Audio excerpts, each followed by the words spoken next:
Uhuru, comrades, and welcome to today's Omali Taught Me Sunday study featuring Chairman Omali Yeshitela. My name is Akile Anai, Director of Agitation and Propaganda for the African People's Socialist Party, as well as your MC for this morning. Make sure to hit that like button and share this video on the platform that you're viewing from. This week, Chairman Omali Yeshitela continues a study on dialectical materialism. He will read from Materialism and the Dialectical Method by Maurice Cornforth, starting on page 12 with the subhead, A Revolution in Philosophy. The study materials have been linked in the Facebook and YouTube descriptions for your benefit. For the first hour, the chairman will review the study materials, and in the second hour, we'll open it up to you, our live viewers, to ask your questions. It's my honor now to introduce our leadership, the leader of the African nation and the worldwide African revolution, Chairman Omali Yeshitela. Uhuru, Chairman.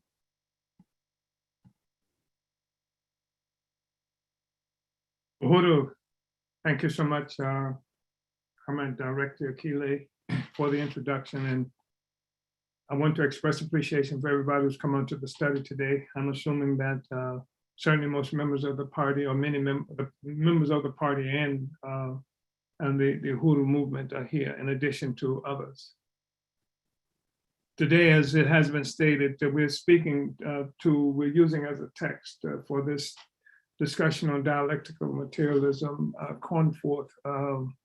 Maurice Cornforth's book, Materialism and the Dialectical Method. And we've chosen this because for one, it enters the foray into the issue of philosophy that we think is really important to talk about.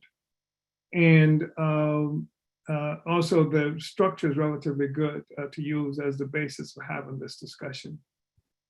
And we wanted to talk about philosophy because most of the studies that we see on dialectical materialism are pretty simple. And we think that they don't get to the fundamental point of why this issue of dialectics and materialism, why this is so important. And you generally speaking, we've seen people go into studies where they look at dialectical materialism and they learn some things about quantitative change, becoming qualitative transformation, that kind of thing. And the typical examples, some of which we'll use during this discussion, are put forward. But we don't generally see the whole issue of philosophy and why that's important. And the fact is that philosophy is critical. And we disagree with Cornforth when he characterizes dialectics and materialism as philosophies. We see them as the methods of investigation and analysis that contributes to the development of philosophy. We'll say a little bit more about that. But I want to say that for us, this question of philosophy, of theory, this is not just some purely academic venture that we have come unto. We are revolutionaries who did not discover revolution and revolutionary ideas through attending some class or having read a number of good books on the question that made us curious about the plight of the poor and the oppressed and the dark-skinned people who are catching hell. In fact, we are those people who have been catching hell. And it has become necessary for us to understand this world that we live in, and even how we have come to certain kinds of conclusions that we've come to. And most of these conclusions that we've come to in the past have been conclusions we've come to without the benefit of understanding the origin of philosophy and the role that philosophy plays in shaping the understanding of people who live in society. My own life, I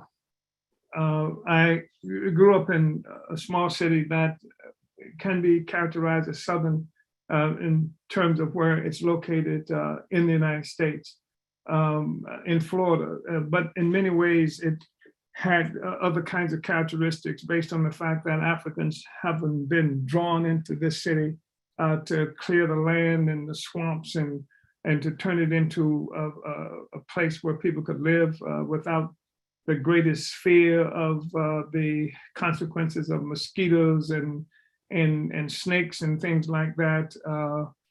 African people were brought here, and we built this city, coming from places like Georgia in particular, but other southern places, Alabama and what have you. And this city, this where I'm located, so it was one that was based on dragging other white people into it as tourists. And so you find very few white people who live in the city of St. Petersburg who are native to St. Petersburg, or certainly no more than a generation or so. And they've come from the north and they've come here. So I'm saying that even though St. Petersburg, Florida is obviously located geographically in the south, there were various other characteristics to the city that made it not like the South in some other ways. Lynchings happened here. Other forms of brutality, degradation, things like that happened because we live in a colonial world, and St. Petersburg was not exempt from those kind of colonial traditions and relationships, despite the fact that they were not forged on cotton plantations and things like that. Not directly, indirectly they were. My own father and his family had been sharecroppers in Georgia before coming into St. Petersburg, Florida. And I was fortunate to grow up in a family where in community, my community mostly of many of them whom were railroad workers, such as my father, and my mother, was a beautician, and I grew up in this situation, and I guess with minimally more freedom than what one might have, my father and his family had experienced in Georgia as sharecroppers and things like that. But the form of the exploitation oppression simply changed. We live in a city where African people were restricted by law to 2 square miles of residence. And because the fact is that we were there to be laborers, mostly just to work, and to work for white people, and not to be seen, not to be factors in any other ways in the city.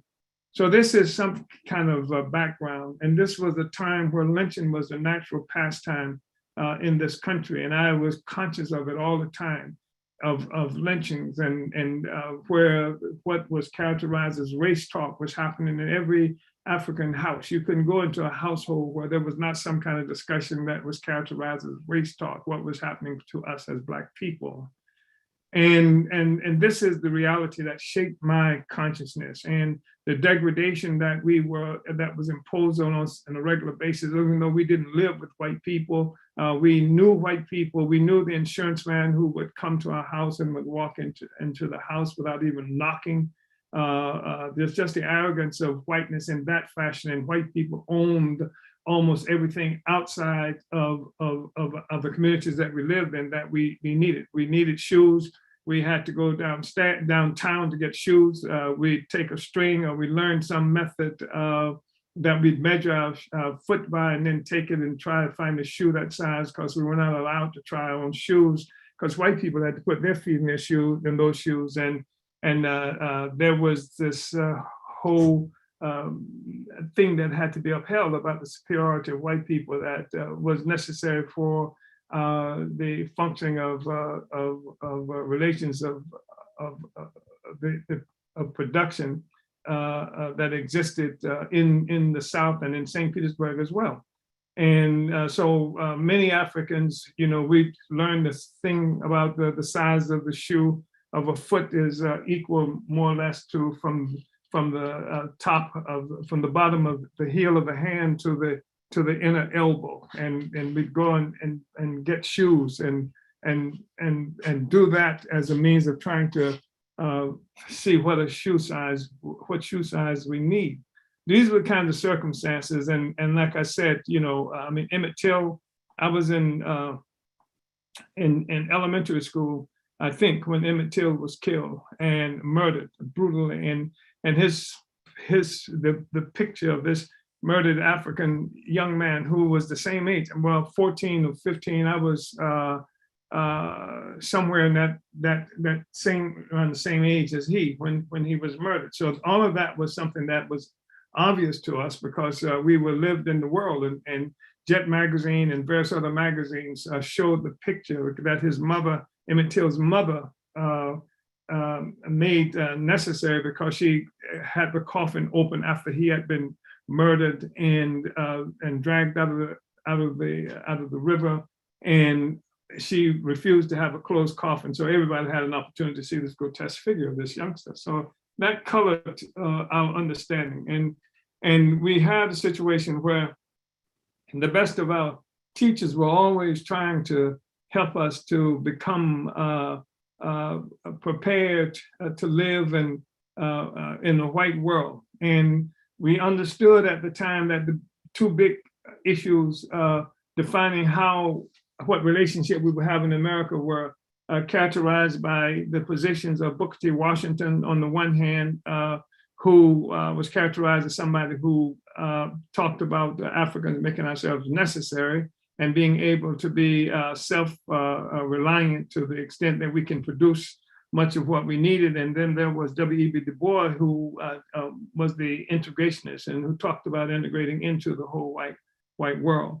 So this is the stuff that we live with, and the stuff, the humiliation was daily. And I can tell you, I could tell you, but you don't need me to tell you of the kind of humiliation that was suffered on a regular basis for African people. This is the thing that helped me to know that it was absolutely necessary to get out of this situation that was imposed on us, that it was intolerable, that it was not something a human being should be able to live with. And one thing that was an advantage or disadvantage, depending on how one looks at it, is that I was able to read from infancy. And so I mean, even from the point of time when I was in diapers, and not magically anything like that, but there are circumstances that contributed to my learning how to read. And so I was able to experience and see things that was happening in the world by virtue of the fact that I could read about it. And my text from childhood in terms of reading was the newspaper.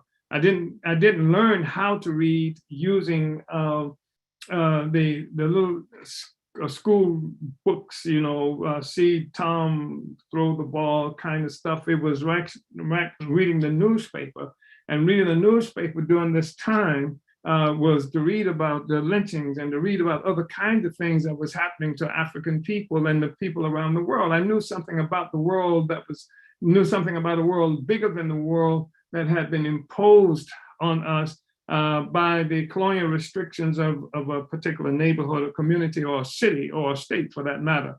And so I was determined not to live as had been decided we should live. I was determined that it was insulting and humiliating for us to live like this. I was also influenced very seriously as a youngster by my grandmother, who, though I didn't understand it at the time, was providing political education to me through the Bible, and held up certain kinds of ideals and responsibilities for leadership, and taught them as a child.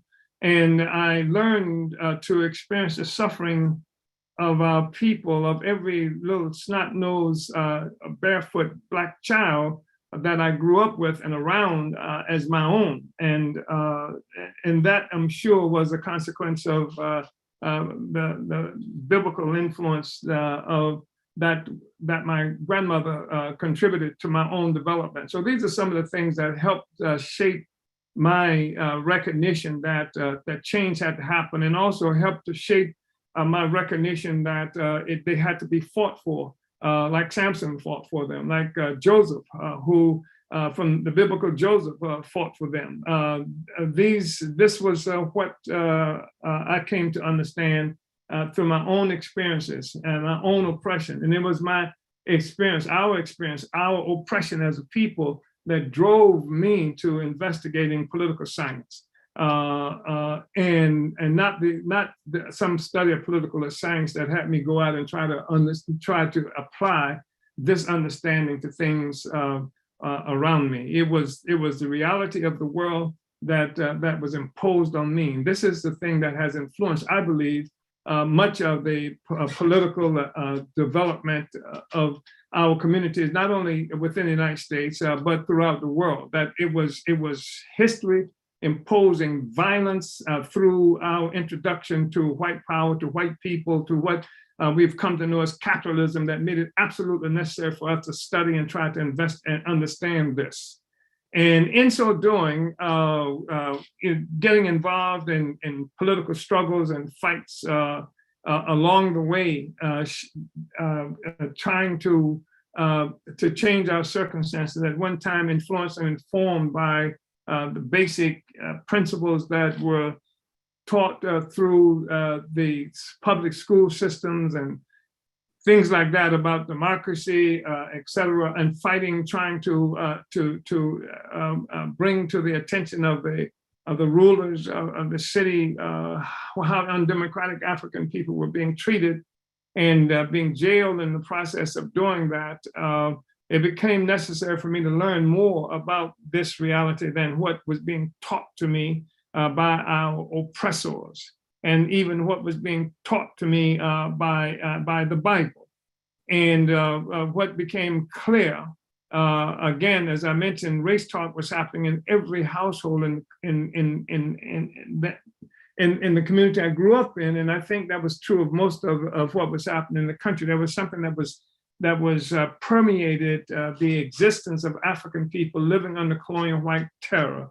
That's hard to describe. Even the point where it affected virtually every relationship that we had with each other as Africans, and certainly it affected the relationship we have with white people and white power, a relationship that was based on violence, whether it was obvious, immediate, direct or indirect, or it was a violence that we knew was right around the corner. There was an assumption of violence there all the time, and it affected our behavior. I mean, I grew up recognizing, actually thinking that there was some physical problem in terms of how Black men were shaped and formed, that African men had learned how to walk and be and act in a way that was shuffling and head down and just body distorted in the worst kind of way, that I actually thought there were some kind of physical deformity that was responsible for it. It took a long time for me to understand that it was living under constant terror all the time and not even wanting to appear like we were defiant or might be defiant or challenge the status quo that contributed to how African people, even how physically we presented ourselves to the world, and it also had a contribution to how we presented ourselves to each other, because there was always this ongoing compensation for the lack of control and power in our lives as it related to the world that was controlled us from the outside, that we acted and performed a certain way on the inside with each other. It shaped and molded every relationship that we had. So this was something that there are aspects of it that I was conscious of, and I certainly was determined that we wouldn't live like this anymore, that we had to do something. And so this is the thing that started me off. And initially I left this St. Petersburg, Florida, as a young person, just turned 18. I joined the U.S. Army with the naive assumption that getting out of St. Petersburg would contribute to my participation in this greater world and offer different kinds of possibilities for African people and for me, only to find that that St. Petersburg was the greater world writ small.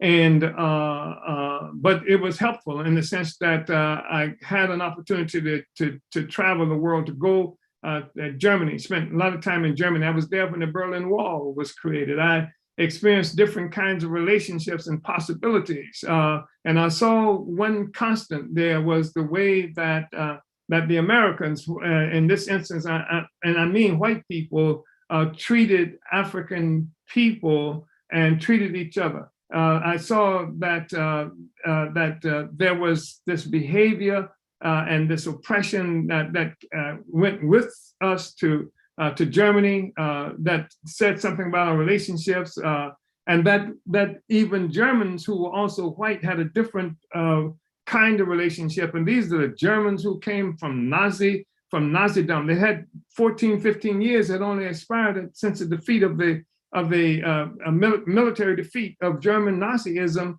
and Germans treated African people in Germany better than white people in the United States treated African people in the United States and in Germany. So these were eye-opening kinds of experiences. And then I had an opportunity to meet Africans from all around the world and it helped to broaden my understanding in some ways, and helped to broaden my recognition that the world could be understood differently, and there's much more material that could be brought into an understanding of who we are. So that's the kind of thing that helped me in terms of philosophically. I'm having to grapple with all these questions, and then in the United States, when I'm back and I'm engaged in struggle in the movement, initially just in the communities, and then eventually white people discovered us from the so-called left and Marxists and communists, and they discovered us. And initially, this was wonderful to see that happen. And there were all kinds of white people. There were just ordinary liberals, and then there were extraordinary liberals who call themselves communists who discovered us. And each and every instance, they would try to shape how we understood the world and our own oppression and exploitation. And what came clear is the greater the militancy of our movement grew, the greater the anti-colonial content began to express itself from the consciousness and activity of African people.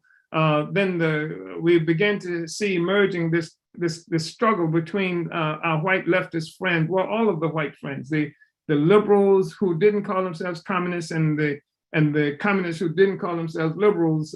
We saw that this difference, and we were engaged constantly in these struggles with the so-called communists, the Marxists, et cetera, of various stripes, so from Trotskyists to Stalinists to Leninists, however they described themselves.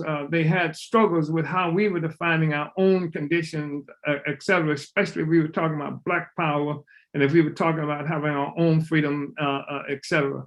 And this is part of what made it necessary, because especially this is the moment we run into Marxism, and it didn't make sense what the white communists were saying. It didn't make sense. It didn't meet the reality that I recognize and Black people recognize. And that's why Black people were not generally, and have never generally flocked to the communist movement. It's because the white people who were bearing this gift of communism and Marxism also were products of the same social system, same colonial relationships, and they were the colonizers in every instance, and they would undermine our own understanding of our own reality, but it made it necessary for me to get involved in studying and understanding the material basis, understanding where they were coming from, what was the origin of these ideas that they had that promised, on the one hand, this great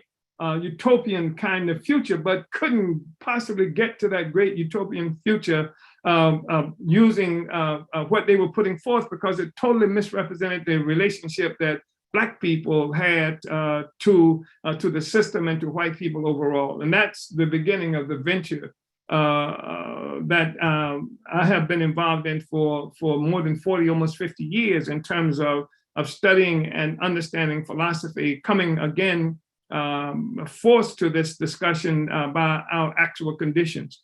It's our conditions of existence, our condition as oppressed people, our growing recognition, my growing recognition the fact that every place where Black people live, we suffered more or less the same kind of consequences. And whether a white man in St. Petersburg, Florida, perceived an African who lived someplace else in the world in the same way he perceived me. And that was made understood by the newspaper that I read that he wrote, and by virtually everything else. I became I recognized this whole concept of wetbacks and chinks and other kinds of things that came from the same authors of the niggers that we grew up with. And so this helped to shape the recognition that I had to dig deep.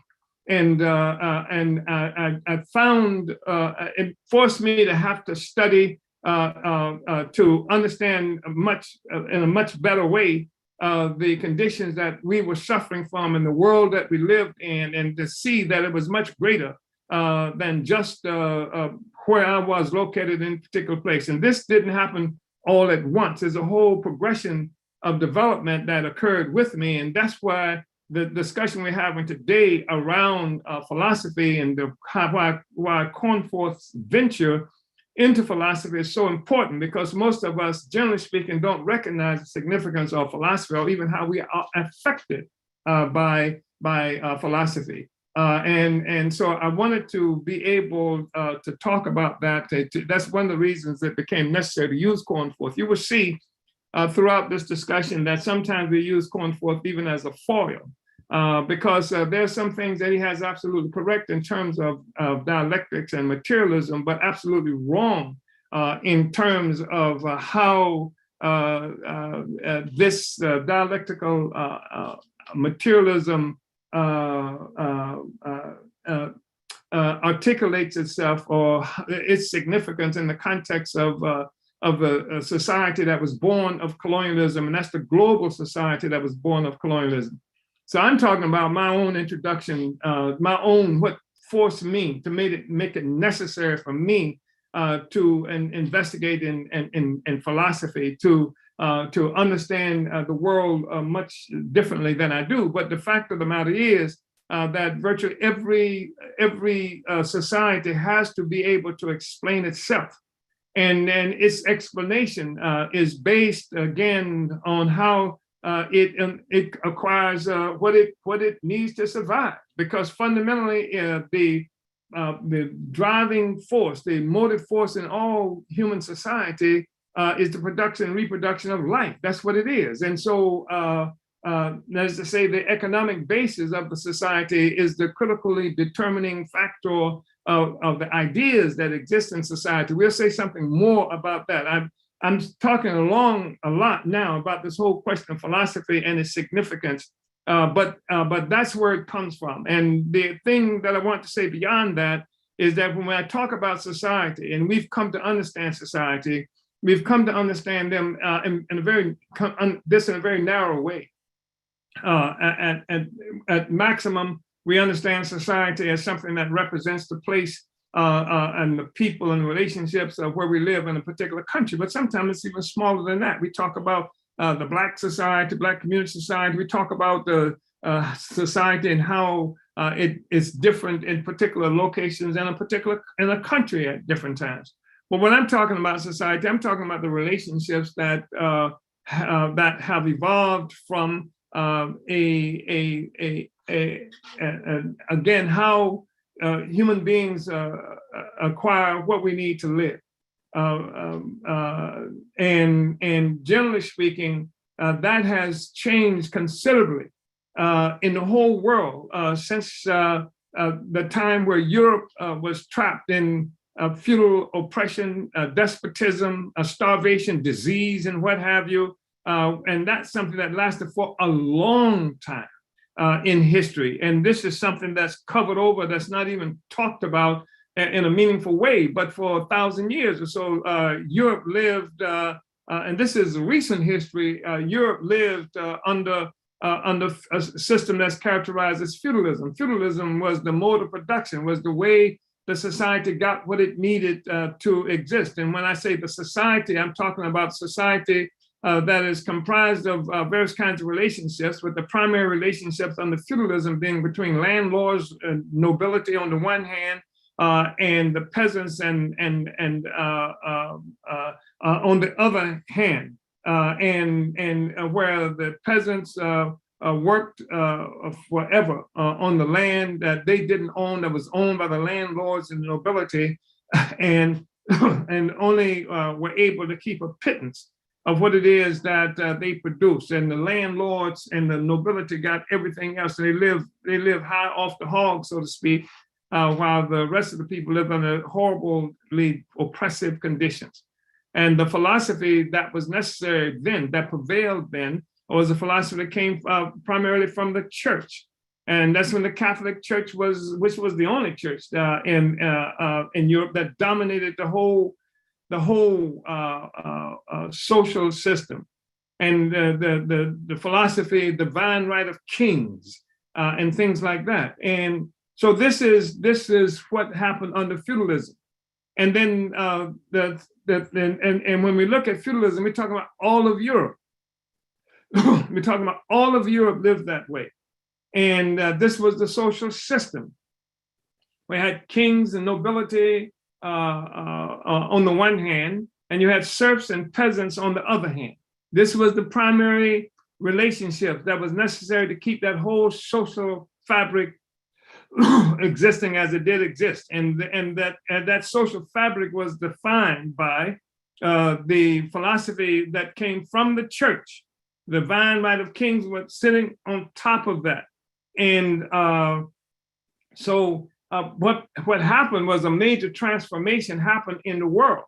And that transformation came with what they call the age of exploration and what have you, where Europeans, for lack of a better term, we can call them entrepreneurs. They were pirates and thugs, which is the same thing. Went out and initiated the capture of African human beings. Portugal was in the vanguard of that process and kidnapped Africans and dispersed African people all around the world. And what began to emerge from this was a whole new process that had come for Europe to acquire what it needed to exist. A whole new process, no longer this feudal relationship. It wouldn't work anymore. What existed in Europe couldn't work anymore. They didn't need people trapped on the land like they had been trapped previously under feudal domination, et cetera. They need these people to be free from the land so that they could work on the ports and with the ships and as sailors and have other kinds of occupation that would produce resources, food, clothing, and what have you, for people who were on these great adventures. They're going out to Africa and then eventually into the rest of the world, capturing human beings, capturing land, and bringing all that resources back to Europe.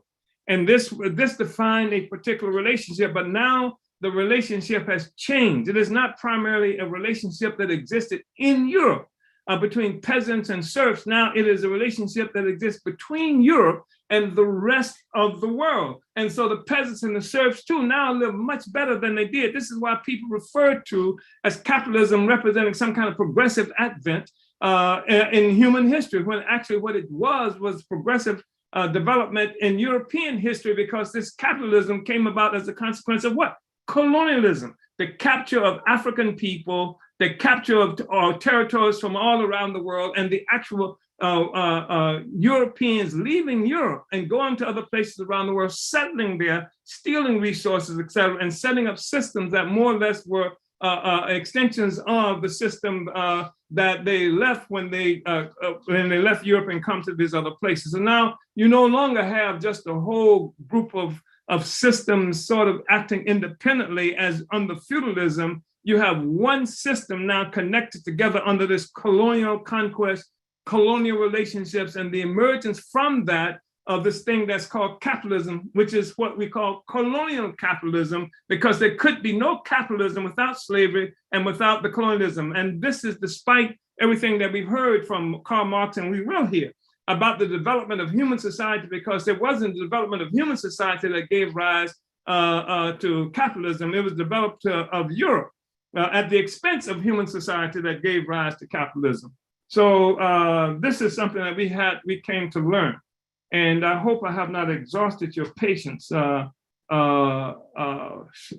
far, because I want to talk some more, and I want to go to Cornforth, but I want to give you a basic understanding of why we are involved in this discussion. And this is something, as I mentioned, that I have been working on for nearly 50 years in terms of philosophy that really represented the world that we live in. And I've taken the basic assumptions associated with the method of investigation and analysis, dialectics and materialism, because I found them sound as a means by which to investigate the world. And the thing is that we have to see the world in order to investigate it. If you only see part of the world and then attribute everything to that part of the world that you see, then you won't come up with the right conclusions. I've talked before because, again, this is not just some kind of purely abstract discussion that we're having that gives us more books that we can quote from in competition with other bookworms. It is actually to change the world, that we're engaged in a struggle.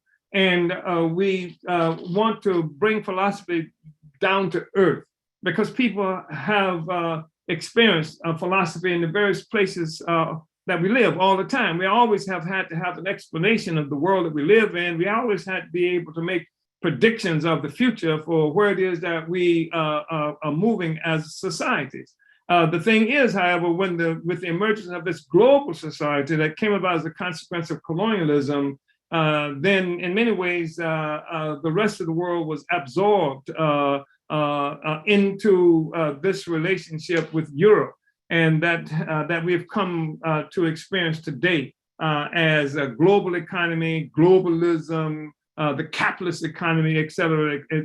It's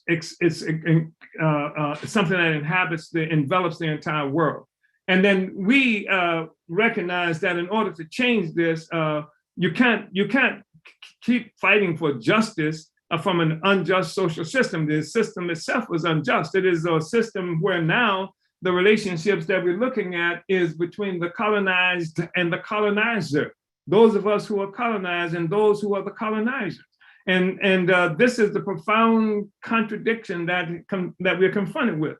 So when there was this movement from feudalism to capitalism, the philosophical foundation of feudalism no longer satisfied the requirements for capitalist development. And now we live in a time where the system of colonialism is something that is clearly running into its limitations. And the answers and solutions that were put forth by colonialism under colonial capitalism no longer meets the requirements of the development of society. In this instance, I mean global society. And so we have to have a philosophy then that explains the world as it is. And that's what took us on the path of understanding the world as it is from the standpoint of the oppression, the role that Africa and our oppression and exploitation, along with the other colonized people, had in the advent of the capitalist system now that's crippled severely.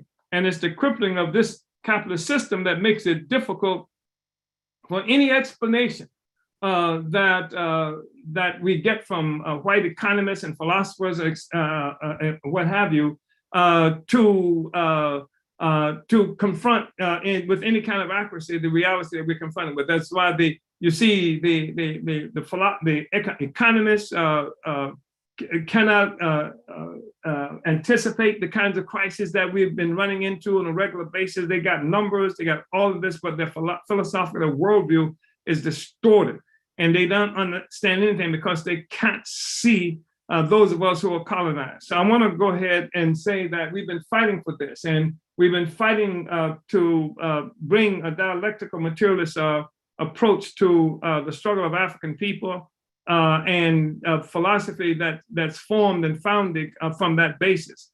And within the struggle for our liberation, we have produced and introduced African internationalism as the worldview, as a philosophy of the African People's Socialist Party.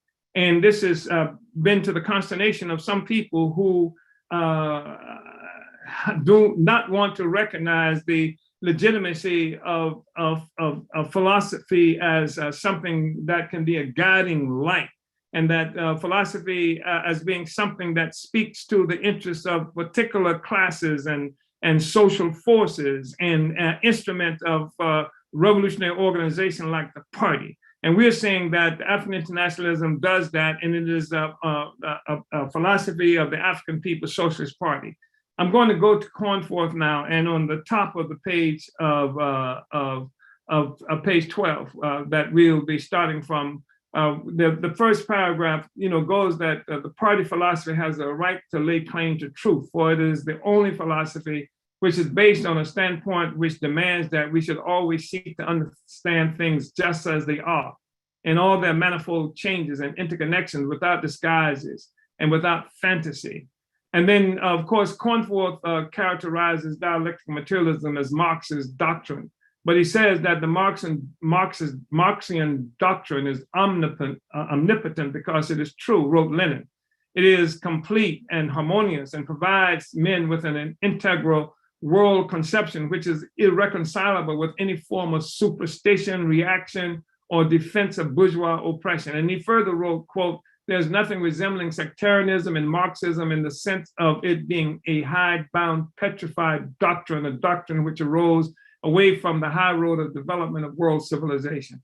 On the contrary, the genius of Marx consists precisely in the fact that he furnished answers to questions the foremost minds of mankind had already raised. His teachings arose as the direct and immediate continuation of the teachings of the greatest representatives of philosophy, political economy, and socialism that was known to the white world." That's not what he says, but that's obviously true. Again, we're talking about a colonial relationship that has dismissed so much of history of African and other people that truly had to have an understanding of dialectics and materialism in order to have achieved some of the great things that we've seen. If we look at the architecture that we can see from Egypt and places in Southern Africa and in the what is now characterized as the Americas, et cetera, from different groups of people, then clearly there had to be, some appreciation of dialectics and materialism. In fact, there are some things that have occurred thousands of years ago that required this, and that is still not understood how it happened by people who have quote unquote developed, if you will, according to the logic of Marxism and the whole vertical development of human society. So Marxism is a revolutionary philosophy, Lenin. This is what Cornforth is saying. This revolution appears as the culmination of a whole great development of philosophical thought, in which the problems of philosophy were posed and took shape in the course of a series of revolutions, the highest point being reached by the classical German philosophy of the early 19th century. Marxism is thus a continuation and culmination of the past achievements of philosophy, again, European, is what, and this is again an instance of where European world, it presupposes a certain kind of European universality, that the whole world went through the same thing as Europe, and that Europe was on the cutting edge, the advance for all of these questions. And we're talking about the culmination of the past achievements of philosophy. And he's talking about Europe, he's talking about Germany, he's talking about France, et cetera. And it is a continuation which puts an end to an epoch and constitutes a new point of departure. In comparison with past philosophies, it launches out on new lines. It puts an end to the systems of the past and is a philosophy of an entirely new kind. So this is an explanation of Marx. In many ways, it's true, because Marx was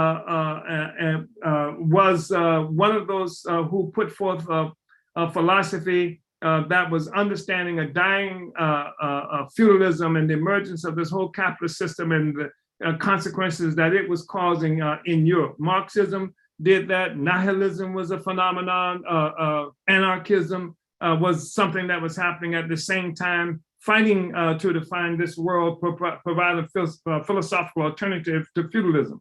Marxism-Leninism is no longer a philosophy which expresses the world outlook of an exploiting class, of a minority striving to impose its rules and its ideas upon the masses of the people in order to keep them in subjection. But it is a philosophy which serves the common people in the struggle to throw off all exploitation and to build a classless society. And there's so much that needs to be said here. I mean, Cornforth, is extolling Marxism, and our objective is to talk about dialectical materialism, historical materialism, and again, because Cornforth and equates Marxism with philosophy and with dialectical materialism, I should say, then it comes to a situation where we end up having to accept the conclusions put forth by Marxists and people who call themselves Marxists, and that's where we run into a problem, because actually dialectical and historical materialism takes us to a different place than it has taken Marx and has taken most who are Marxists. And then I don't know if I should drop all of this on Marx, because I've seen that on occasions Marx has made the point. I've read that he made the statement, all I know is I'm not a Marxist. And I think he may have been speaking in partially, but not completely, partially because of how people who characterize themselves as Marxists have distorted dialectical materialism as a method of investigation and analysis. So where you say Marxism-Leninism is philosophy which seeks to understand the world in order to change it, we can say that about African internationalism. The philosophers have only interpreted the world in various ways, wrote Marx. The point, however, is to change it. Therefore, if we could say of past philosophy that it has been an attempt to understand the world and man's place and destiny in it, an attempt necessarily conditioned by the class outlook, prejudices, and illusions of the various exploiting class philosophers, we have to say of Marxist-Leninist philosophy that it is an attempt to understand the world in order to change the world and to shape and realize man's destiny in it. Dialectical materialism is a theoretical understanding, an instrument in the hands of people for use in changing the world. And that's really important for us to understand. And of course, the problem that we have is that we're again looking at the world and being defined, and Marxism and change being defined by someone who sits on this pedestal of the oppression of everybody else, of colonialism. In the African People's Socialist Party, I wrote in the political report to the 6th Congress of our party on the theory of African internationalism. I'm going to bore you momentarily, because I want to just talk about philosophy again and its significance, not just as something that's to be debated in classrooms and things like that, but for the revolutionary movement. On page 68 on Uneasy Equilibrium, Uneasy Equilibrium, the 6th political report to the 6th Congress, we say that African people, like all of humanity, have always been motivated by the struggle to understand our place and destiny in the world. That's what philosophy is. We, like others, have through our collective life experiences been compelled to find answers to the fundamental philosophical questions revolving around the primacy of the spiritual versus the material world. What is the basis of our oppression? Can the answer be found in religious scripture? Are we oppressed because we have offended the gods, or perhaps sought solace from the wrong gods? Are the white colonial oppressors and some of the African petty bourgeoisie correct when they say we are experiencing the consequences of insufficient civilization or inadequate education, or that we are morally depraved? Those who see the spiritual as primary are philosophical idealists. We're talking about this. We've been talking about idealism versus materialism. Those who see the spiritual as primary are philosophical idealists. For them, the idea of reality is greater than reality itself. For idealists, the real material world is dependent on the spiritual. Philosophical idealists do not look for answers about the nature of the world by examining the world itself. They see the world as the creation I see I'm doing something really inadvertently on my screen here. I'm really blowing up the writing from Cornforth. So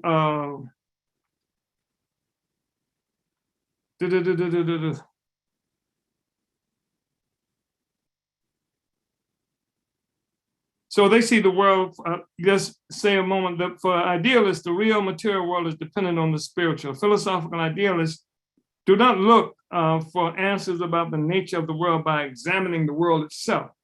They see the world as the creation of an external force that is incapable of standing up to scientific investigation.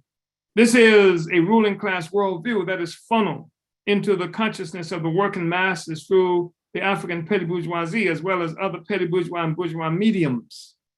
Philosophical idealism assumes that there are things that humans are unable to comprehend. It claims that the hand of the mysterious is somehow responsible for what we perceive as reality.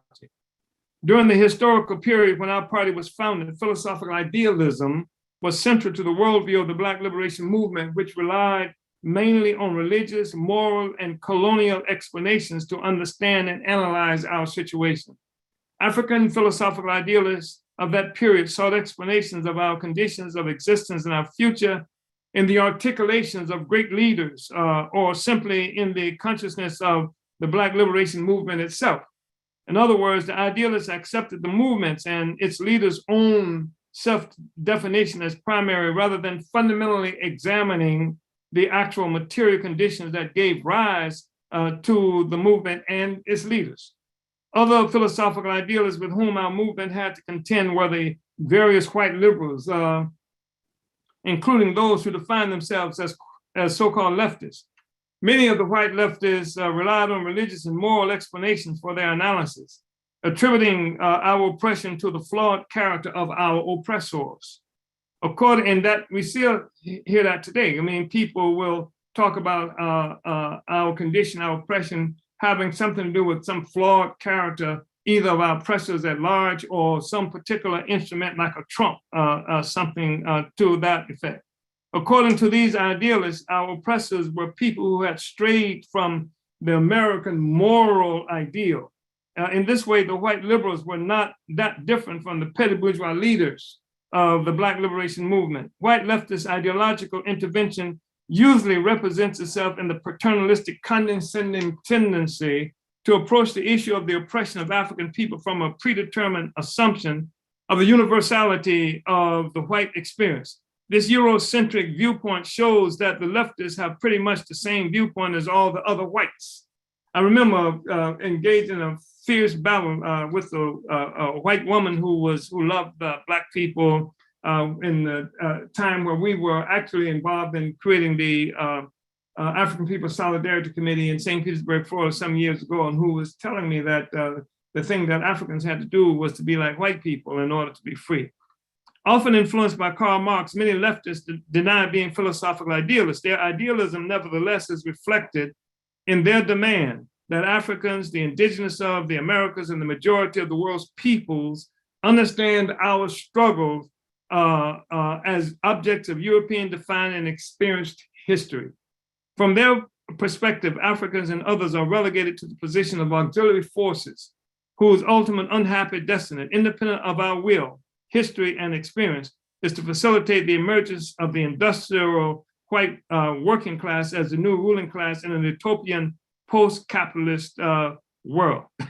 And then, we say that's different from the African People's Socialist Party. And I want to say that we make some of the statements here that we talk about, that Cornforth mentioned. We deal with some of the issues here. And part of what I want to just read just a little bit more. We say that materialism teaches us that the world is tangible, knowable, and can be experienced through the senses. It teaches us that all existing phenomena result from material causes that come into being, develop, and pass away according to the laws of the motion of matter. Materialism informs us that the material world is primary, It is objective reality that exists independently of the mind and will of individuals. It does not require the permission of gods or important persons for its existence. The development of the African People's Socialist Party during our historical, at this time, 41-year trajectory in the midst of intense struggle compelled us to understand that the savage and genocidal brutality inflicted upon our people and the world by Europeans or whites has a material basis. It is not due to the will of the gods or simply some moral deficiency on the part of whites. While the humanity of Europeans has clearly was clearly open to suspicion, the original Nation of Islam, for example, declared the white man to be the devil. The answers to the avaricious motivations of white people is not to be found in an examination of morality, religions, or genetics. Our party and movement were forced to conclude that all humans, including Europeans, are trapped by an absolute necessity to secure and develop the means of subsistence. In other words, the primary motivating factor in human society is the production and reproduction of life. Without life, all other questions, religion, culture, genetics, etc., are moot, meaningless. Indeed, culture is a byproduct of the process of producing and reproducing life. However, the process of Africans producing and reproducing life was drastically disrupted and altered by the European attack that resulted in the capture and colonial enslavement of Africa and Africans. This attack by Europeans on Africa also resulted in the imposition of artificial borders that separate the dispersed African nations from our human and material resources and from a meaningful relationship among ourselves and with the peoples of the world. The material and human resources of Africa have gone to satisfy the requirements of life for Europeans at the expense of Africa and Africans. The process of Africans producing and reproducing life has not been primarily for Africa and Africans. It has been primarily for Europe and the white world at our expense. This is what I'm talking about in terms of a single world. This progenitor of world capitalism, the attack on Africa and Africans, along with the European assault on Asia and the Americas, rescued Europe and Europeans from an oppressive 1,000-year-long disease-ridden, impoverished existence known as feudalism. This was the genesis of the capitalist system as a world economy, created on the basis of the enslavement of Africans and others. A scientific analysis of human society requires that we take a dialectical approach. We cannot see the world as static and ready-made. Society has to be analyzed as a process that is in a constant state of motion, change, and development. There is always something new arising to replace the old. And all social motion occurs in relationship to this process of coming into existence and dying away. Europe's attack on Africa was effectively an assault on Africa's ability to produce life for itself. This assault has had the effect of pushing Africa and Africans out of history, history being the summation of the ongoing struggle to produce and reproduce life. Slavery, genocide, and colonialism are the stuff of which capitalism was born. African enslavement was the first capital in the development of capitalism. The prevailing legal system, culture, let me say this again, the prevailing legal system, culture, religion, and general philosophical outlook or worldview constitute the superstructure of capitalism thus conceived. This superstructure is a natural product and reflection of this economic base of colonial slavery. Slavery and colonialism gave rise not only to capitalism, but also to the capitalist working classes alike of Europe and North America, the workers and the bourgeoisie. The two primary capitalist defining classes have occasionally fought great battles with each other since their inception as contending social forces. Nevertheless, both were born and developed on a platform of slavery and colonialism. Consequently, what is often called class struggle inside the US and Europe is actual contention among the workers and the ruling class for control of the parasitic capitalist pedestal and its stolen resources. The parasitic foundation of world capitalism continues to exist up to now as a true economic base upon which this entire superstructure of the capitalist-defined, capitalist-dominated world rests. The total existence of so-called white people and their ability to produce and reproduce life is dependent on this parasitic relationship that came into being with the attack by feudal Europe on Africa and the world. Instead of separate, more or less self-contained worlds existing in casual relationship to each other, there is now one capitalist world system united by a parasitic economic relationship imposed by Europe upon the rest of us. There is therefore no European reality separate from that of Africa and the rest of the world. The entire world is now locked into a single dialectical process, a unity of opposites, whereupon the gruesome extraction of life and resources from Africa and the rest of the world is a condition for the life and development of what we now know as Europe, white people, and the capitalist system to which we have been forcibly affixed. The legal system, culture, white sense of sameness, and political institutions are reflections of this parasitic economic base. Every white aspiration and dream, every expectation for happiness and a good life, from a successful marriage to a secure future for their children, requires drone strikes in Pakistan, police murders and mass imprisonments in the African colonies and barrios of the US, and starvation and forced displacement of the oppressed throughout the world. While not fully appreciative of the parasitic foundation of the entire capitalist system resting on the brutal oppression of Africans and others, Karl Marx nevertheless recognized the relationship between the economic foundation of society and the resultant institution and ideas. In his preface to a contribution to the critique of political economy published in 1859, Marx expounds on this relationship between the economic base and the superstructure that defines society. And this is Marx here. In the social production of their existence, men inevitably enter into definite relations which are independent of their will, namely the relations of production appropriate to a given stage in the development of their material forces of production. The totality of these relations of production constitutes the economic structure of society, the real foundation on which arises a legal and political superstructure, and to which correspond definite forms of consciousness. The mode of production of material life conditions the general process of social, political, and intellectual life. Let me say that again. The mode of production of material life conditions the general process of social, political, and intellectual life. It is not the consciousness of men that determines their existence, but their social existence that determines their consciousness. The changes in the economic foundations lead sooner or later to the transformation of the whole immense superstructure. The changes in the economic foundation lead sooner or later to the transformation of the whole immense superstructure. And that's what we're looking at now, the change in the economic foundation with the struggle of the colonized peoples of the world. This is change in the economic foundation. It leads to the transformation of the whole immense superstructure. In studying such transformations, it is always necessary to distinguish between the material transformation of the economic conditions of production, which can be determined with the precision of natural science, and the legal, political, religious, artistic, and philosophical, in short, ideological forms in which men become conscious of this conflict and fight it out.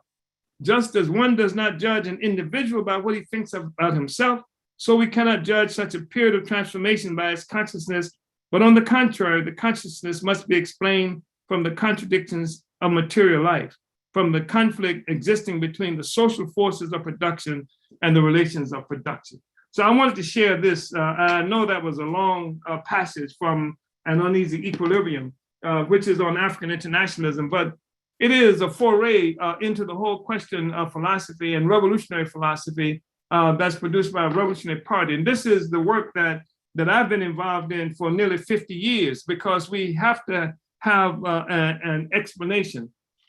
We have to have a worldview that reflects our reality. And this is a reality that is based on colonial domination by African people and the development of the whole capitalist social system stemming from our enslavement and colonialism as it has emerged in the world.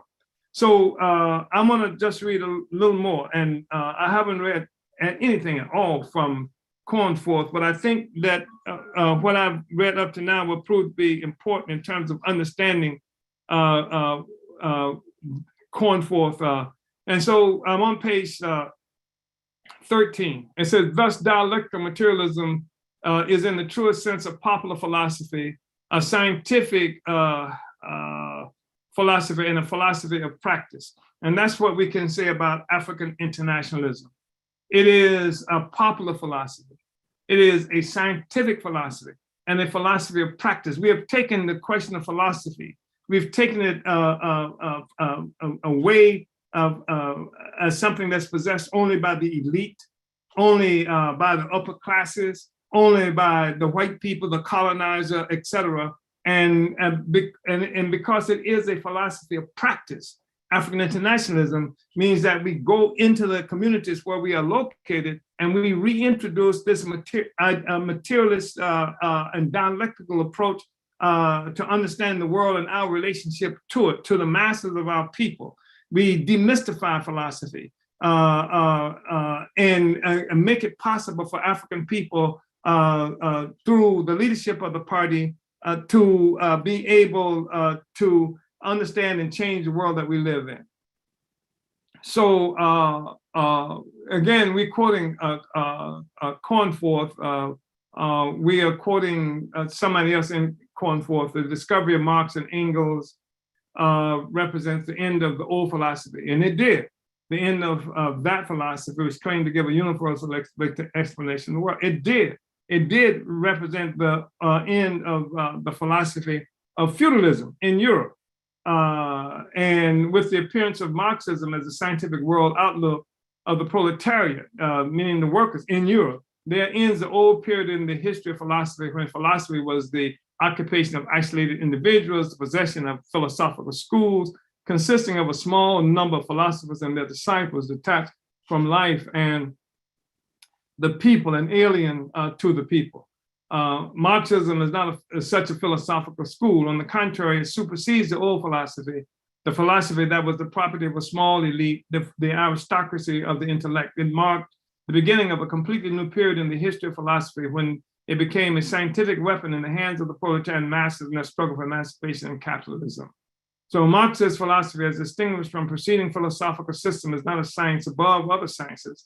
Rather, it is an instrument of scientific investigation, a method penetrating all natural and social sciences, enriching itself with their attainments in the course of their development. In this sense, Marxist philosophy is the most complete and decisive negation of all preceding philosophy.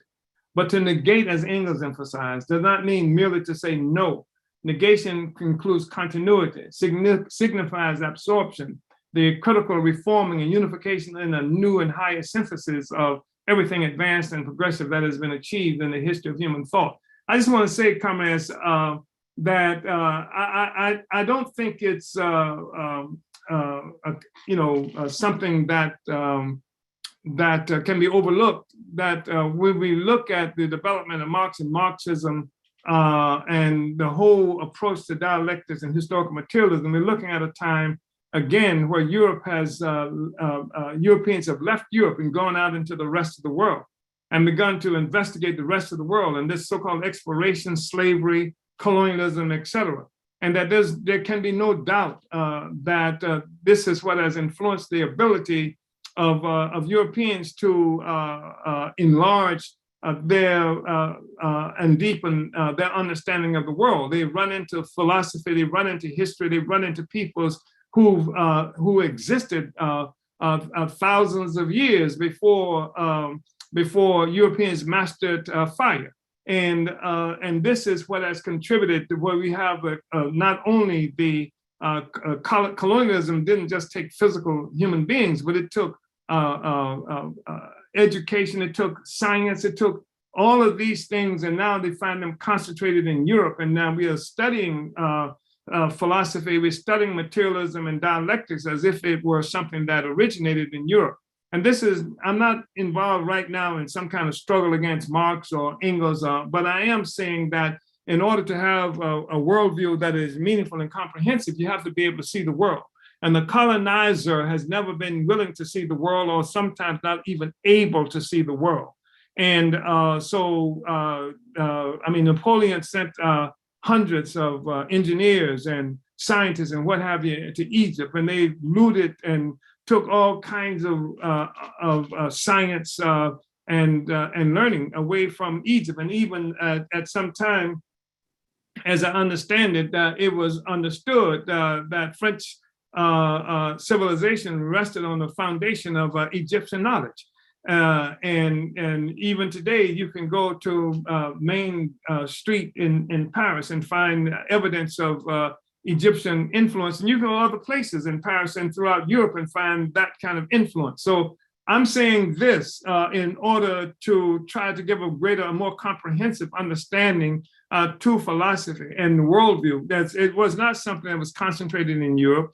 It was not something that began in feudalism. I'm saying that what dragged Europe out of feudalism was its venture into Africa, its venture into the rest of the world. Europe learned about the rest of the world and captured much of the world in terms of human beings, in terms of science, in terms of knowledge, resources, et cetera.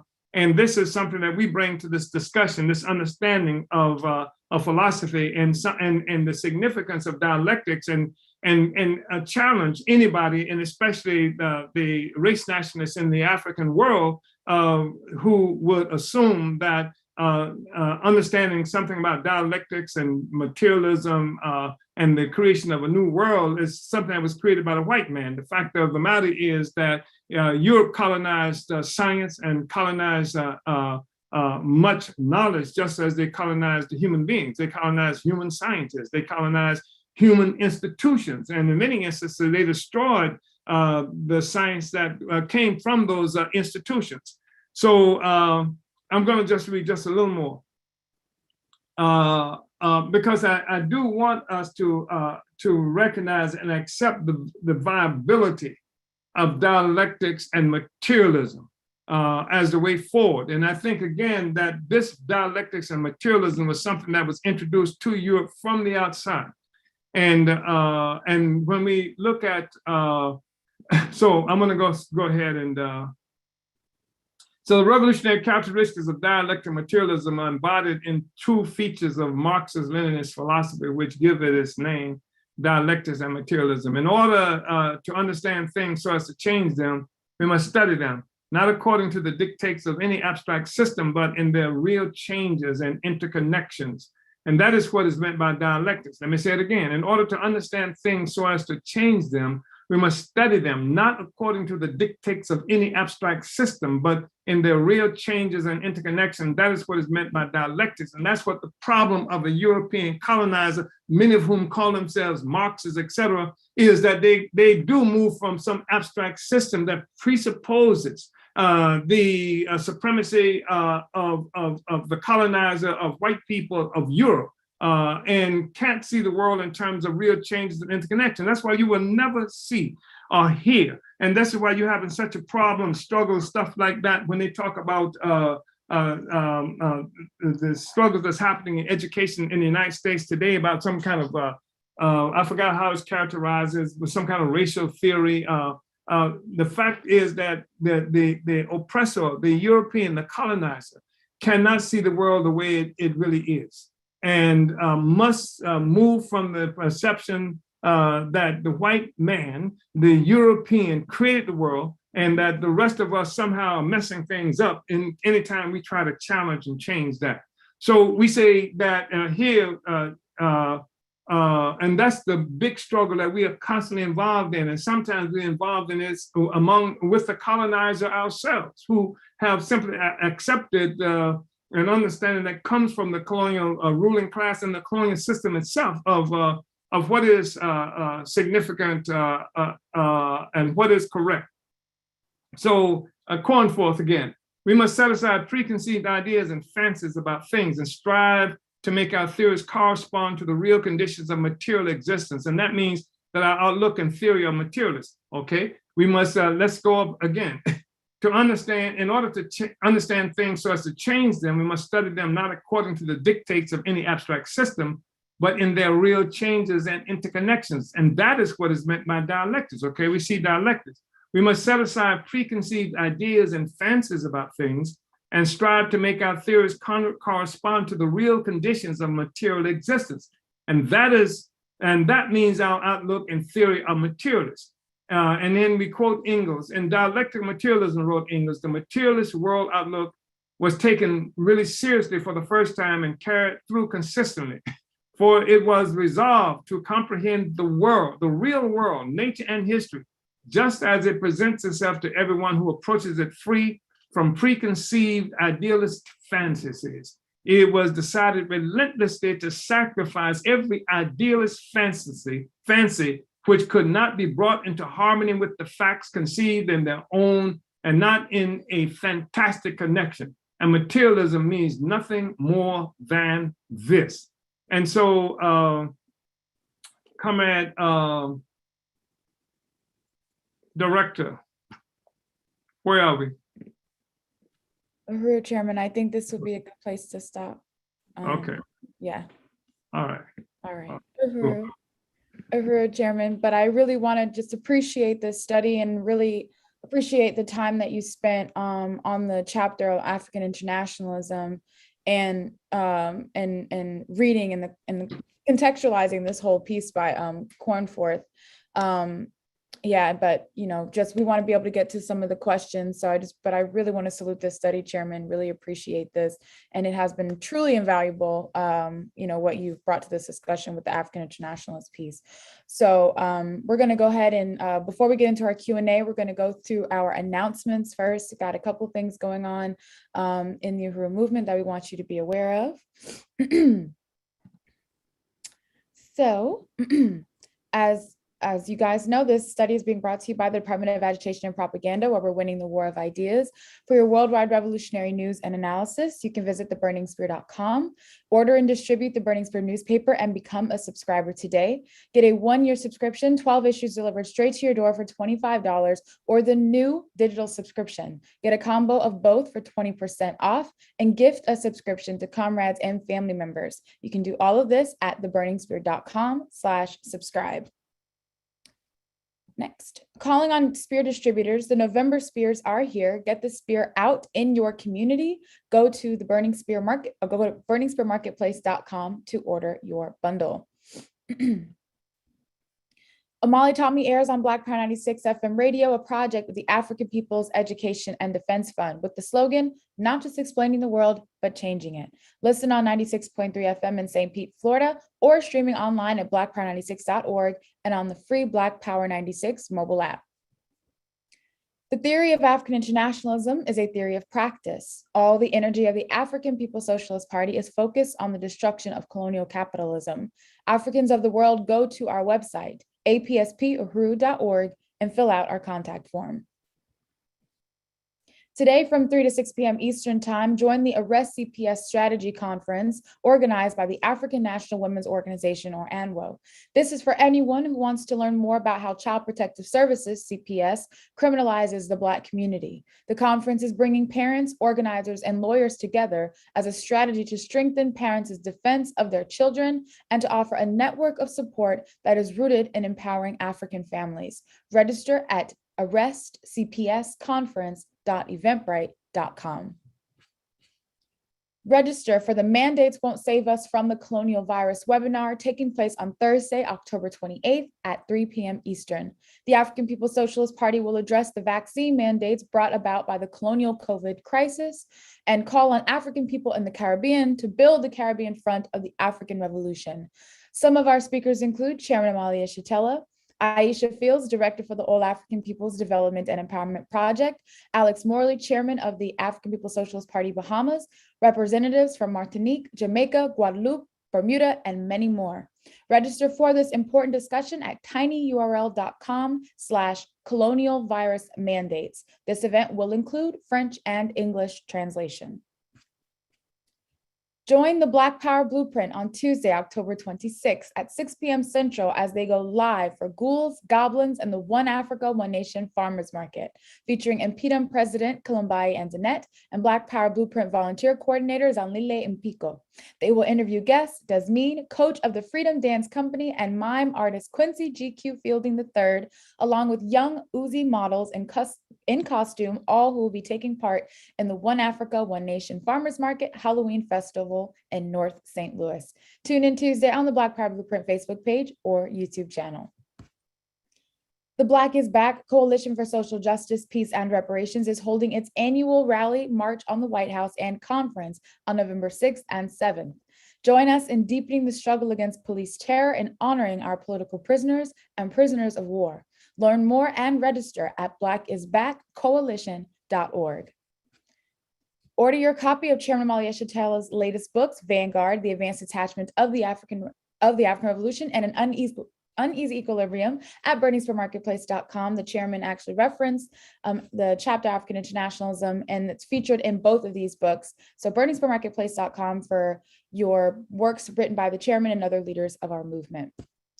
Like and follow the Lowezi Kinshasa like page on Facebook for more African internationalist political education. Secretary General Lowezi Kinshasa does frequent live events, such as the War of Ideas series. He includes live sessions done in French. To get alerts of when SG Lowezi is going live, make sure to like and follow his page today. Tune into the White Lies Shattered series of the Reparations in Action podcast, featuring Penny Hess, chair of the African People's Solidarity Committee, along with the Uhuru Solidarity Movement chair Jesse Neville and host Jamie Simpson.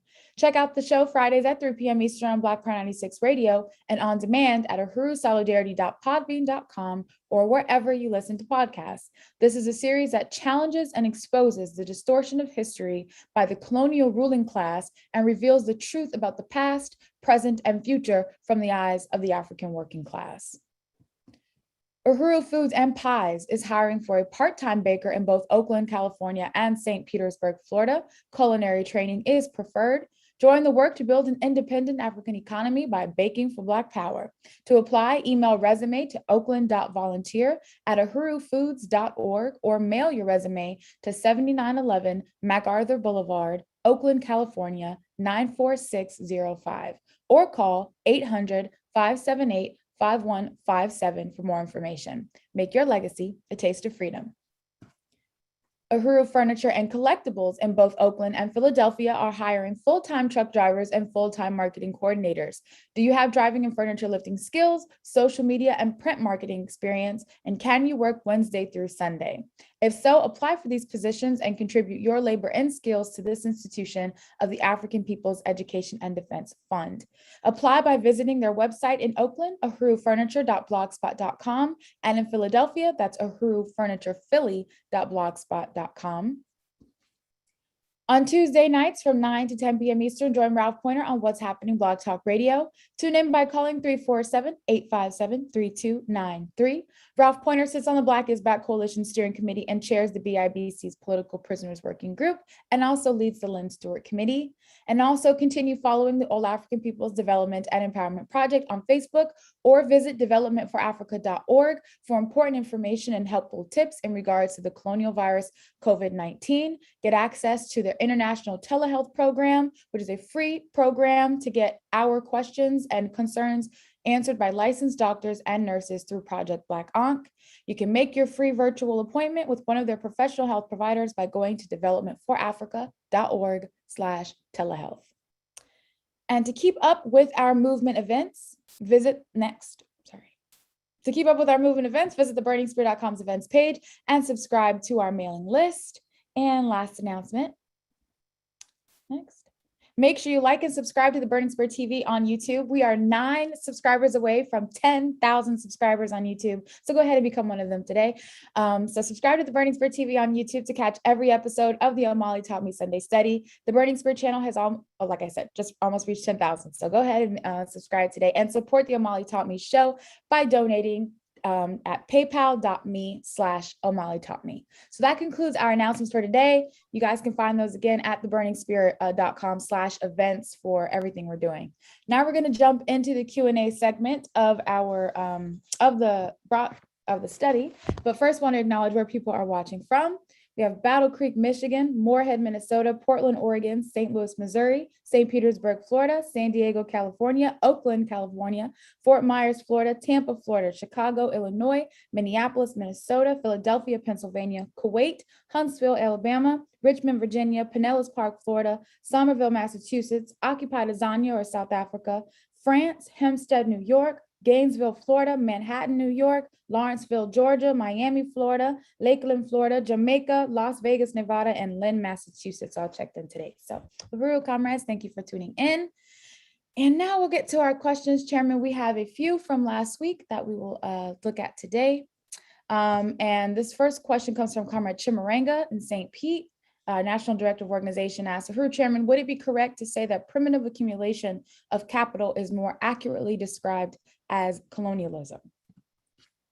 I think so, Chimaranga. I think that's what we've said all along, that it is colonialism. And again, what we've said is that, or inferred if we didn't say it explicitly, is that when you look at philosophy that was coming from European philosophers, regardless of how progressive they have been, they were moving to solve problems that existed in Europe. And so for them, primitive accumulation was a way of describing the development of Europe and the fact that Africans were, as Africa had become a warren for the commercial hunting of black skins, was not significant unto itself. It was significant as it related to the development of Europe and capitalism in Europe. So yes, we could say that what was characterized as primitive accumulation is simply colonialism, as we understand it today. Chimaranga, thank you. Uhuru Chimaranga, thank you for your question, and thank you, Chairman, for your answer. We move to Comrade Sayera, who posed this question last week. Sayera is in Battle Creek, Michigan. Said, powerful education on the pure meaning of dialectical materialism, world domination by colonialism. Going to the question, it asks, in this vacuum that, how then do we begin to breach our very selves away from this diabolical cancer? And what internal weapons must we use immediately in order to break these chains from our youth, who are now caught in this vacuum that we are attached in order to expedite our total breach from this colonial domination, i.e. Christianity, false educational institutions, etc. Comrade Sayero, there is no solution short of revolution. There is no revolution short of a revolutionary party armed with advanced revolutionary theory. The African People's Socialist Party is that organization, and that's why what we do is so critical, so important, and that's why we make so many demands on people who come into the party. It's not coming into some kind of a popular club or something to that effect. People who come into the party have made a commitment to make every sacrifice necessary in order to win our freedom. That's what motivates us. And not the last event or the next event that we have done or will do, but the overturning of a whole social system. And that's why we have in this discussion today, Comrade Sayero. The fact is that it's going to mean you and other members of our party who will be actually doing work, taking the newspaper burning spear that Comrade Director has just talked about to people in our community, establishing book clubs in our community, burning spear reading groups in our communities, doing political work in our community, solving problems, taking on issues of police murder and violence and tenants' struggle and exploitation by merchants, et cetera. And in this process, taking this theory and organization to the mass of people. There's no shortcut. That's the only way forward. But I thank you so much for the question, Comrade Sayero. Uhuru, thank you, Chairman Uhuru Sayero, and I know Sayero is on with us today. So Uhuru, comrade, thank you for your question. And our last question from last week came from Comrade Ridge in Toronto, Canada. He asked, Chairman, what are your thoughts on what Deng Xiaoping of China did for the economic miracle that brought China out of 80% poverty? Is there any methods that he used that we can utilize? Well, thank you, Comrade Ridge. There was nothing really miraculous about it. What Deng Xiaoping did was to take advantage of the work that had been done by Mao Zedong to consolidate the Chinese revolution, Chinese independence and freedom, et cetera.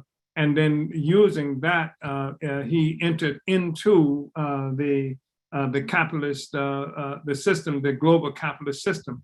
You had in China millions or billion almost of cheap laborers and what have you that could contribute to this process. It's sucked into this vacuum, billions of dollars of capitalist resources that came from various capitalist countries with the objective of taking advantage and exploiting China. And then, of course, what they've done is something that capitalism never intends to do, is create a great competitor and by bringing all kinds of resources. So the Mao and the revolutionary China had the objective of overturning capitalism itself and replacing it with socialism. And even if Deng Xiaoping's intent had been to do that, then the explanation of what he did would be something that's acceptable to us. But we have to see what the outcome of this is going to be. In terms of what he used, I don't know if we can use anything that he's done. We have adopted the position of building dual and contending power as a part of the process of overturning capitalism. There's nothing that's been articulated, certainly, like that by the Chinese Communist Party that suggests that's the direction that they're heading. What is clear is that they do and are major contenders in the world economy today. Whether or not there's no evidence that they intend for that to be a contention that liberate the masses of working and toiling mass people and overturning the system of capitalism. Right now, what Deng Xiaoping's intention was to take advantage of capitalism. And that's not something that we're looking forward to doing. I think we're on the right path, Comrade Ridge. I think we're on the right path in terms of what we're doing in the African People's Socialist Party. Uhuru. Uhuru, Chairman. Thank you, Comrade Ridge, for your question. And I think, yeah, that was the last question from last week's study. So we'll move into this week's questions. Our first one came from Comrade Diop in Philadelphia. And he asked, "Her Chairman, I appreciate the study. Can you speak on the relationship between internal contradictions and objective external conditions in the context of the struggle for national liberation?" Well, internal contradictions obviously play a really important role in terms of being able to take on what's being characterized as external conditions, and because what happens inside and among the colonized and colonizers clearly something that's influenced in a very serious way by the external conditions. So the thing is that in order to make revolution, various things are absolutely necessary. And as I just mentioned to Comrade Ridge a moment ago, critical to those things is the development of the Revolutionary Party that's informed by advanced revolutionary theory. This is the major struggle that we're involved in. The African People's Socialist Party has been involved now for more than 40 years in terms of trying to solve the problems of the revolution. And that's the thing that helps to make us significant. We've come to situations where there have been police killings, there have been an election of a Black president, there are all these things that we find ourselves relating to on a regular basis all the time. But the party has been involved for the last 50 years or so of overturning the whole social system. It's been one continuum that we've been involved in. So when we looked at the election of Obama, when we looked at the murder of George Floyd, all of these things happen within the context of an ongoing process that we've initiated and have been involved in, solving the problems of the revolution to overturn the social system. So where are we today as compared to where we were in 1972 when the party was founded, where we're compared to 1966, the Black Power movement, et cetera. All of this is one continuum. And inside the African People's Socialist Party, we find residing the history of that entire process. And so the external conditions are really important, but the most significant thing is to recognize the nature of the social system that we are dealing with and what kind of forces are necessary to overturn it, regardless of how the external conditions present themselves. And when I say that, what I mean is the fundamental contradiction we are faced with is the contradiction between oppressed and oppressor nations, colonialism. This is the dominant factor. And so how does what happens externally, how do we as a revolutionary party respond to, relate to what's happening externally in a fashion that takes us, that helps to destroy the entire social system. That's the thing that we are concentrating on. And because things we've said before, things change, conditions change. A Negro president gets elected, or assassinations happening, and earthquakes in Haiti, pandemics arise, and all of those things emerge. The thing is, what kind of analysis are we working with? What kind of worldview is informing our practice, and what kind of organization of dedicated, selfless, self-sacrificing human beings who are committed to overturning the social system are at work. That's the most profoundly significant internal, if you will, factor that we are struggling continuously struggling to develop. So comment Diop, I hope that was helpful. Uhuru. Uhuru, thank you, Chairman, and thank you, Diop, for your question. Our next question comes from C. I'm sorry if I mispronounced this username, C. Dubuyu 97, and they're watching on YouTube. For the Q&A segment, how do you deal with the cultural aspects of life that prevent people from understanding your views on economics? Okay, I'm not quite sure what is meant by the cultural. What was the cultural what of life? Cultural aspects of life. Cultural aspects of life. I mean, culture is not innocent and as quiet as it's kept. And I mean, there are a lot of people who we characterize as cultural nationalists, some who think simply because something is developed in Africa 1,000 years ago, 2,000 years ago, that's the method that we have to use. But culture too responds to actual conditions in the world. And then what we're looking at is a culture like everything else. It has to respond to the needs of a people at any given moment. It always does. It reflects the aspirations, the needs of the people when it's meaningful, especially when it's revolutionary culture. And enslaved people and oppressed people must have revolutionary culture. So culture just as some kind of abstract concept where people, remember old religious things and dances and ceremonies and things like that are meaningless if they don't contribute to overturning the social system. So the thing about culture is dynamic. And African culture is something that's always in the process of evolving, developing to suit the needs and requirements of African people. And African people need to be free, liberated. That's why I had problems all along with this thing that Karenga created. Like, not that it was bad for African people to have ceremonies where we have an appropriated Swahili terms, learn different talents and things like that. But the fact is that we didn't need a substitute for Christmas. We needed revolution and a substitute for oppression and colonialism.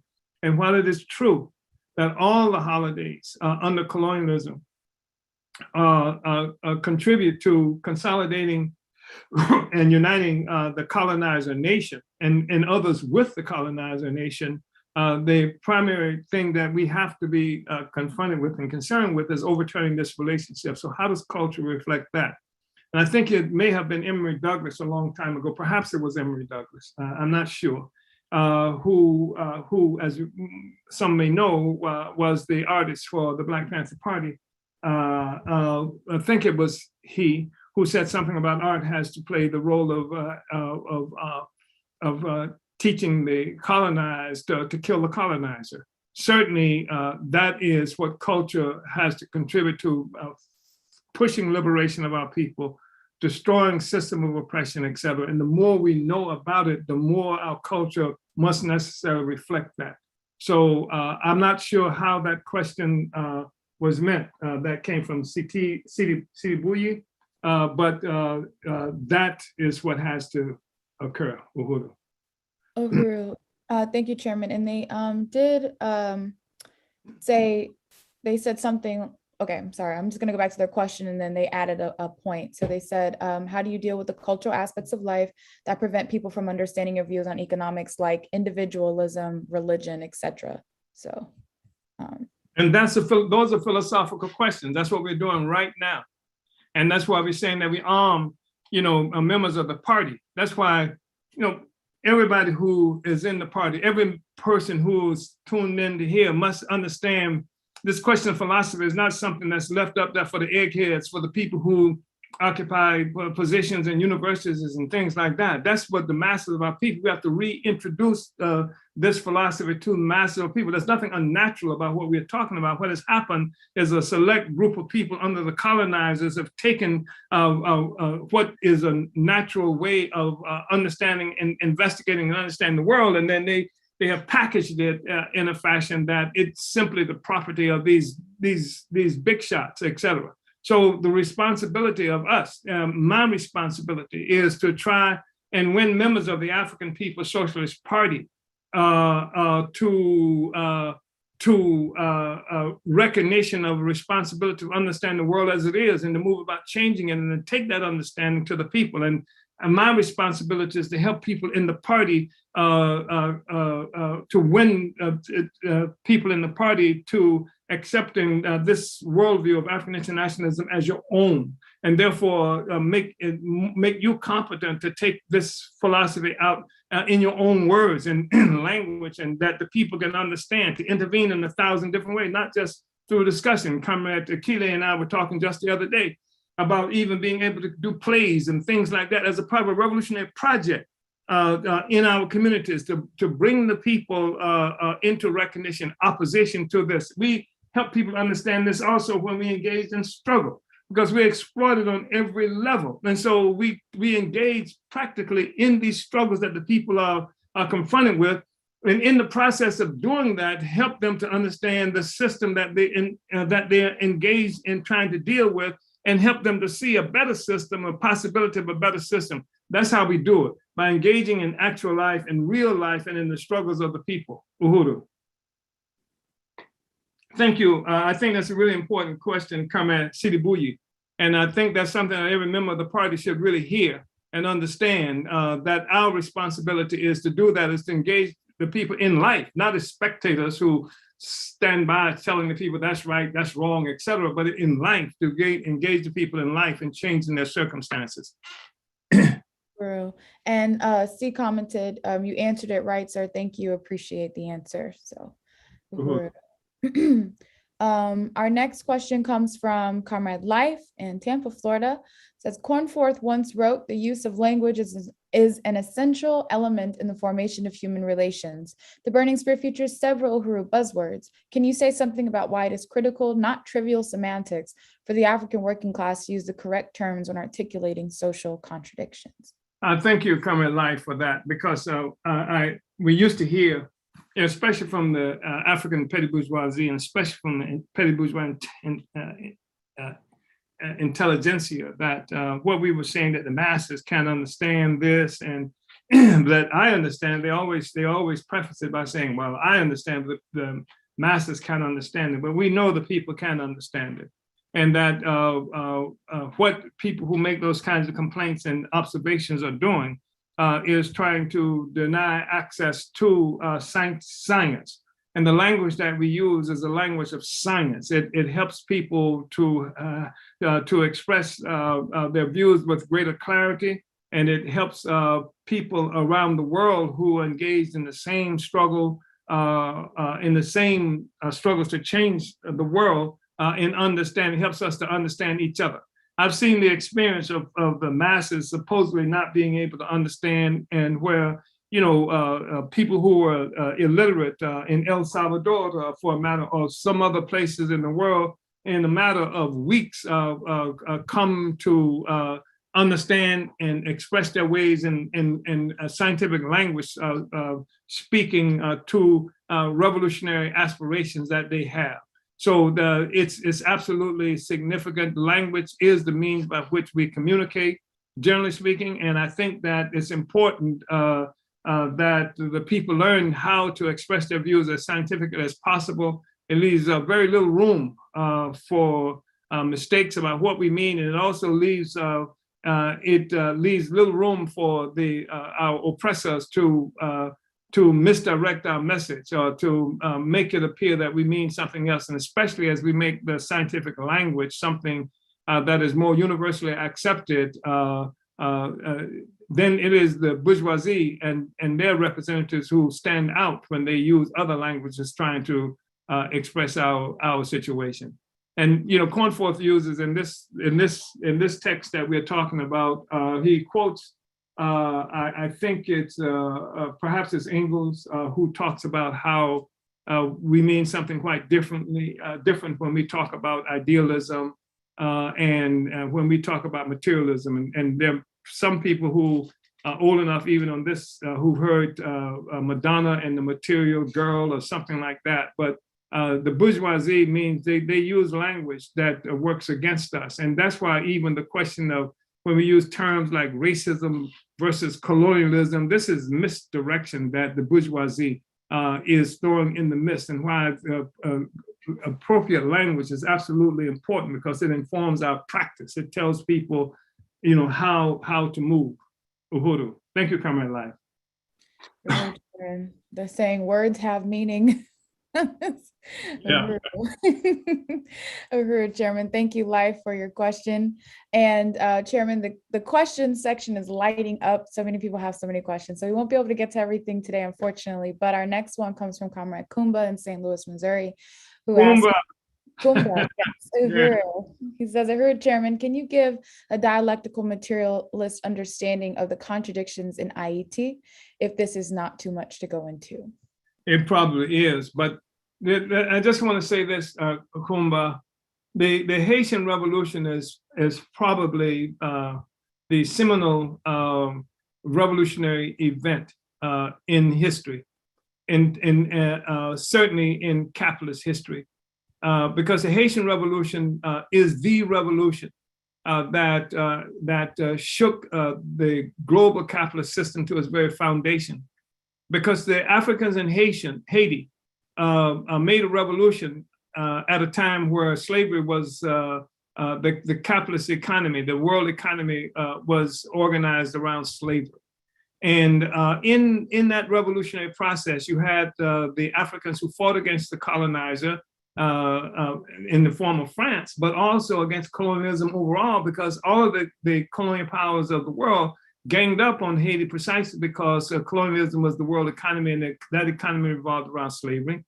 And then two, in Haiti, we had the situation where the contradictions that Comrade Diop referenced, I think it was Diop referenced, no, somebody else referenced a moment ago, in terms of the internal contradiction. I think it was characterized that way. Where you had the man who is championed as the great leader of the Haitian Revolution by so many people, Toussaint Louverture, who clearly was a military genius on the one hand, but on the other hand, was one philosophically to France and how France saw the world. And France saw the world based on this relationship to colonial appropriation of Africa as a part of a colonial global power. The same France that was controlling us in Haiti had colonial territories in what is now known as North America. The Louisiana Purchase was lost as a consequence of that. All of the indigenous people under French domination nominally because of what France did. And right now in this study, there are Africans from Martinique and Guadeloupe who are also part of French colonies in 2021. So the Haitian Revolution was critical, was fundamental.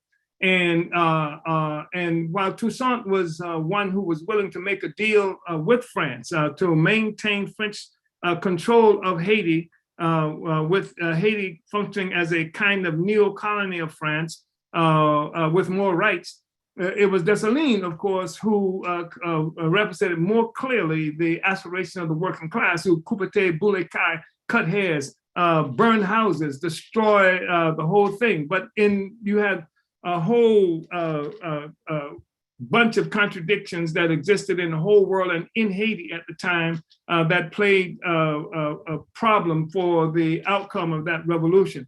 And not the least of which it was despite what Haiti did and tried to do in terms of building a revolutionary connection with Africans and other oppressed peoples around the world, Haiti was by itself in terms of there being an African international, in terms of a socialist international, in terms of being a revolutionary capacity for African people outside of Haiti. Haiti almost alone carried the banner for the liberation of Black people, and in the process of so doing, carried the banner for the destruction of capitalism as it made itself manifest at that time in history. There's so much more that can be said about the impact that Haiti had on the whole world at that time. That's also responsible for the oppression and slander that's directed at Haiti today, not only by the oppressors outside of, that is to say, outside of the African world, but even Africans in the Bahamas, where we're talking about, and other places in the Caribbean and in the United States,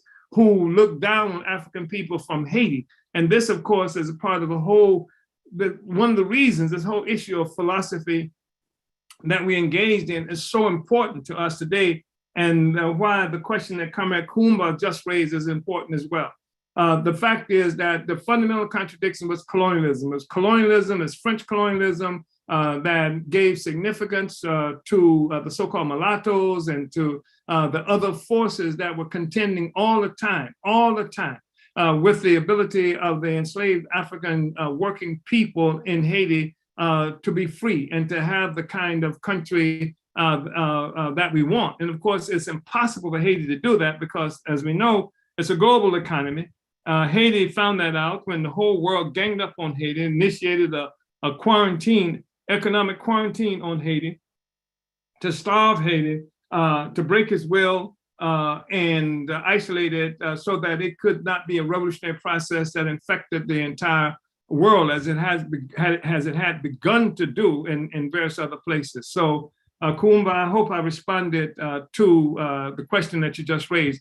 I really always appreciate having an opportunity to say something about the significance of the Haitian revolution, because I think, again, it was the fundamental attack on the global capitalist system. And I think there's much that we can learn from that as revolutionaries, as communists who committed to the destruction of a capitalist system and unification of Africa and African people globally. Uhuru. Uhuru, Chairman. And Uhuru Kumba, thank you so much for your question, which I really, really appreciate that question. And like I said, Chairman, we have lots of other questions that come in that we'll have to unfortunately take next week. But we are at that point. Chairman, I want to just turn it over to you for closing remarks before we conclude today's study. Thank you, Comrade Director Akile. And again, I want to thank you, Kumba, for that question, because it is really critical in terms of worldview, in terms of our philosophy, because Africans in Haiti were able to see that we were one people. That's one of the reasons the call came from Haiti and Dessalines, who was the real giant there to Africans enslaved around the world, come to Haiti, and that we'll give you land and you will be free, etc. And that's why we are so disgusted with this kind of philosophy that presupposes that somehow Africans who in the United States are special and different, and that when we talk about reparations, just Black people who were enslaved in the United States when the white power expropriated value from all of Africa, including us. And that, so I just wanted to thank everybody for being on the study today. And I hope that it was helpful in terms of deepening our recognition of the significance of the whole issue of dialectical materialism as a tool, critical tool in our arsenal, and understanding African internationalism and the struggle to win our freedom, to win the liberation of our Africa and the unification of our African people. So, Uhuru, comrades. Uhuru, Chairman, really want to salute you in your leadership and bringing this study. And I think that I speak for everyone here when I say it has been both incredibly just deepened, and also very exciting to be able to understand, these and being able to be like the advanced forces in this process. So just really appreciate you taking this time, digging into the subject, and I think people are really responding to it well and walking away with a deeper understanding of it. So really appreciate you, Chairman. Thank you all for tuning in. For all of your questions, we will take them next week, so don't be worried, but tune in next week so you can get your question answered by the chairman. And again, we're 9 subscribers away from 10K subscribers on YouTube, so make sure you like and subscribe to the Burning Spirit TV to catch every episode of the Omali Taught Me Sunday Study, and continue to support the Omali Taught Me show by donating to paypal.me/Omali Taught Me. Uhuru, comrades, and we'll see you next Sunday. Vanguard up. Uhuru.